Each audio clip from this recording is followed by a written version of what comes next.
Hey you guys, what's up and welcome back to the Smalletics channel. So you guys, I have a confession to make. Your girl fell off the wagon last week, and let me tell you, it happens. We need to normalize that it happens to everybody.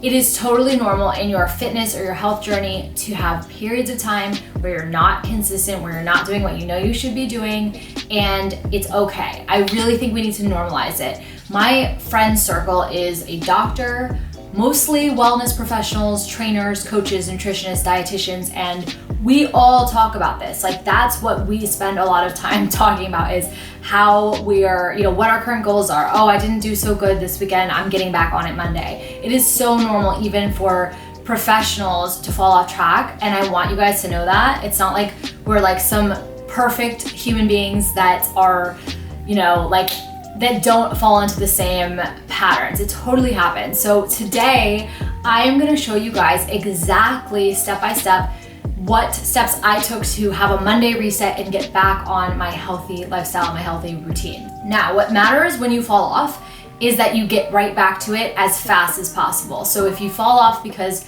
something happened in your life, emotional stress, so many reasons why we can fall off. It could just be time, you had a busy week and it got deprioritized.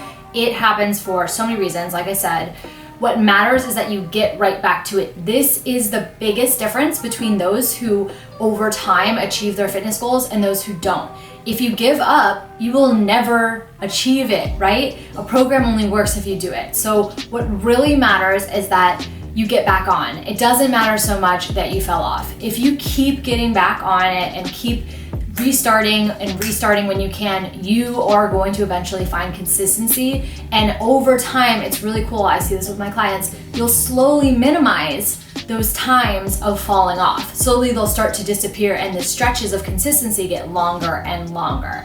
So last week was tough. I went home, I visited my family. We did the whole social distance thing. Couldn't hug my parents, obviously want to protect their safety.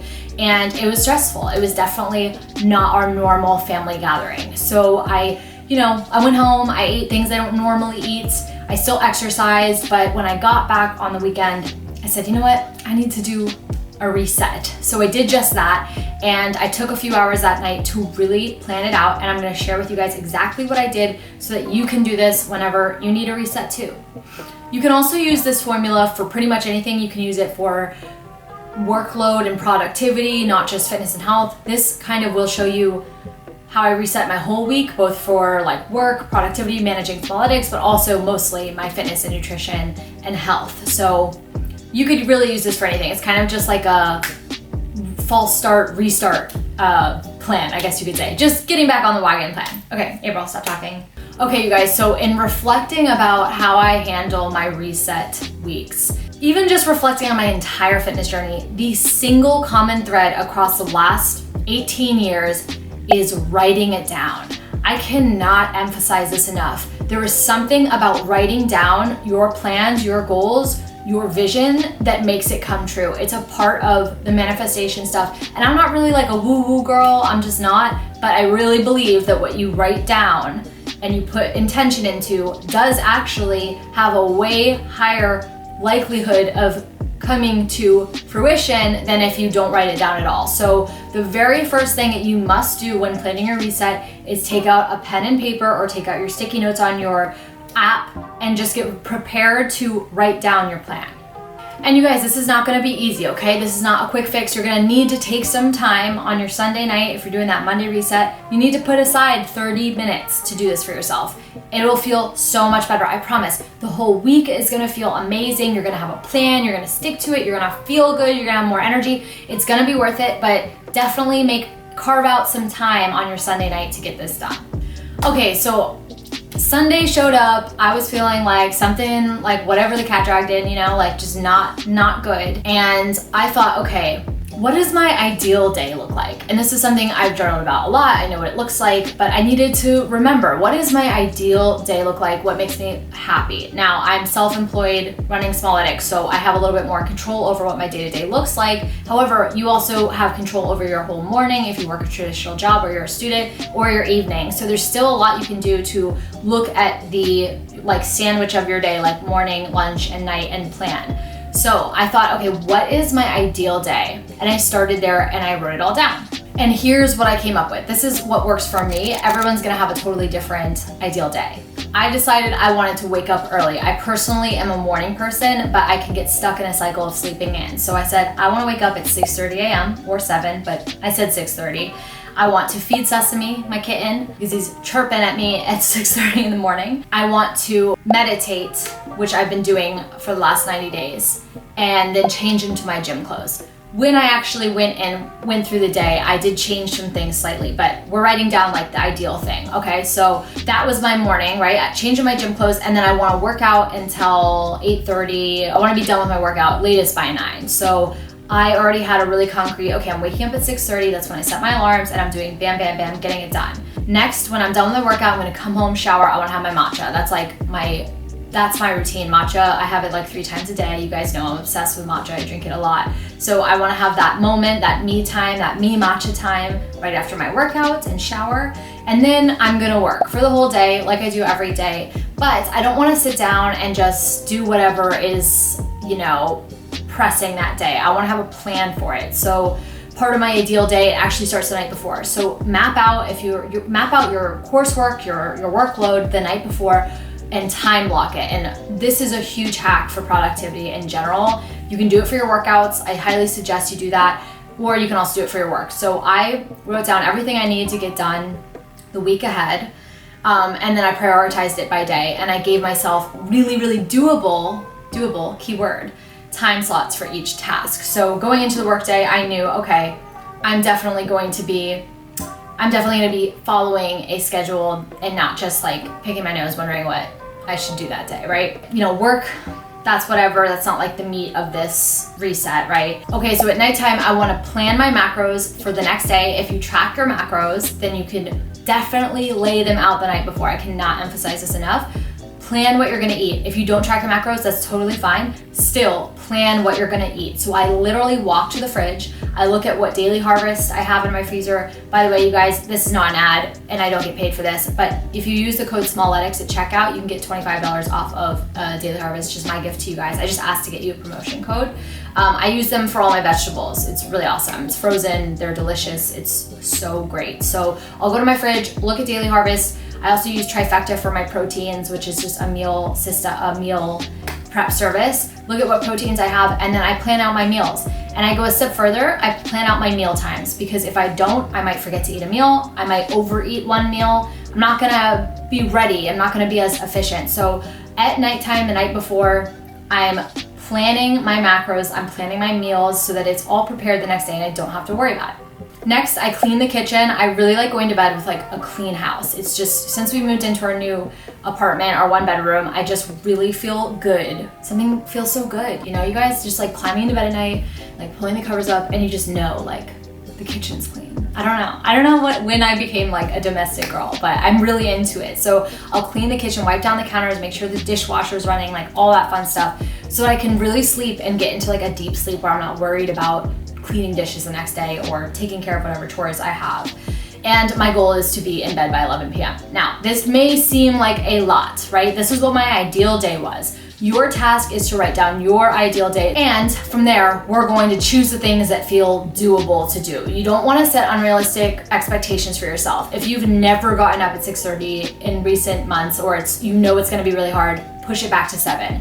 And the way you know if it's not a good goal is using the scale system. So if you ask yourself, how doable is this on a scale of 1 to 10? You have to be able to answer a 9 or a 10 for you to commit to it. So if you ask yourself, if you put down 6:30 as your wake up time and you ask yourself that question and you're like, I'm an 8, 7, like around there, an 8 or a 7, not an 8.7, that would be really, really accurate. If you're around there, nope, too early, push it back to 7, ask yourself the question again. If you're a 9 or 10, good to go, put it down on the list for your ideal day.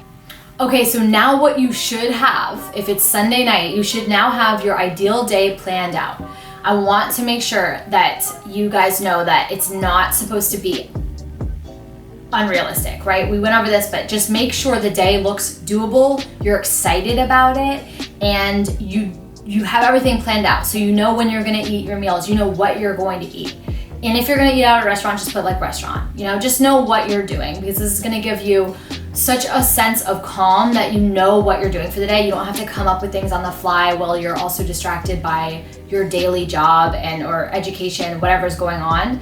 You don't want to have to make decisions about your food and your workouts when you're hungry or stressed, because guess what? We always make the easiest decision when we're hungry or stressed, which is usually whatever. In terms of food, it's like whatever's easy we can grab off the shelf, like a bar. It's not the best source of nutrients, right? Or if it's a workout, we'll just skip it if we didn't really plan it in. You're gonna go to bed now, you're gonna wake up, you already know all your meal plans, you know what workout you're gonna do, you've picked it, even just lay out your gym clothes. The next step is to go to bed early, so get in bed by at least 11 p.m. Don't sleep all day, that probably won't feel good. Or maybe it would feel really good, I don't know. But you know what I mean. Get in bed by 11 p.m. latest and go to sleep, wake up in the morning with that intention. We're like, you wrote it all down, you're motivated, you're ready to do this. Like, give yourself that push that you can do this and start your day. You don't have to be a perfectionist, but start it with that workout. If you're a morning workout person, it doesn't have to be in the morning, by the way. If you would rather, you can also plan out your ideal day and do the workout at night. Just make sure you're planning something that's realistic for you. So you're going through your Monday, you've knocked out your workout, your morning is done, you're eating your meals, everything feels good, you go through your work day, everything's awesome, and now the night comes. Now, this is where it's key. You can't just stop there. You have to repeat this process every day this week, okay? So Monday, Tuesday, Wednesday, Thursday, Friday. Actually starts with Sunday. So every day, every night, you are going to take like that 15 minutes. It's 30 usually on Sunday because you're doing a lot of mental work, but 15 minutes before you go to bed each night and visualize your next day. Write down what time you're getting up. Write down what workout you're doing in the morning, afternoon, or night. Write down your meal times, what time you're going to eat, what you're going to eat, just general. Like for breakfast, I have, yada, yada, yada. Write it down. This is going to help organize your brain more than you guys know. It just helps. It helps it come to life, to really keep a log. By the time you get to Friday, you should have gone through your week, had a really productive week, because everything you wrote down, if it was realistic, you should have nailed and gotten done. And if there's anything that you didn't get done, that's okay. It's literally a learning experience from there. If you found, wow, I only got half of the things done that I put on my workload day, then for the next week going into it, okay, tasks actually take me 2 hours, not 1, and I need to add more time. So it's really about evolving with your own schedule, seeing how long things take you, and making sure you're prioritizing your health first and building your work and your health together, to work together. So it's Thursday. I've been on my reboot week since Monday or Sunday when I started planning it. Everything's gone according to plan. I'm back on it. It feels so good, and I want you guys to feel good too. A lot of you guys commented on my Instagram and said, oh my gosh, I'm doing a restart week too. It's so normal, and it does take practice, but the more you do restart weeks, the better you get at it. It's like a muscle. It'll get stronger and stronger. The biggest thing that you guys need to do is believe in yourself and not give up. And every time that you don't follow your own plan, that's okay. Just get back on it, make the goal a little more achievable, and start again. That is the best way to build your self-efficacy, what I call, which is your discipline and your ability to commit to the things that you want to do for yourself. I hope that this helped you figure out how to restart your Monday. The biggest takeaways are write down your plans. I swear by this. You gotta write it down. Everything I've ever written down has in some form come true. So you gotta write it down. Plan your nutrients, your macros, your meals, whatever it is. Plan what you're gonna eat the night before. Look in your fridge, do a little fridge audit, and write that down as well. And lastly, a good day always starts with the night before. So plan for the next day and go to bed early so that you can wake up feeling refreshed and like you have an intention for the day. All right, you guys, I hope that you enjoyed this. If you did, please give it a like and subscribe for more content tailored to petite women. And I will see you guys next week.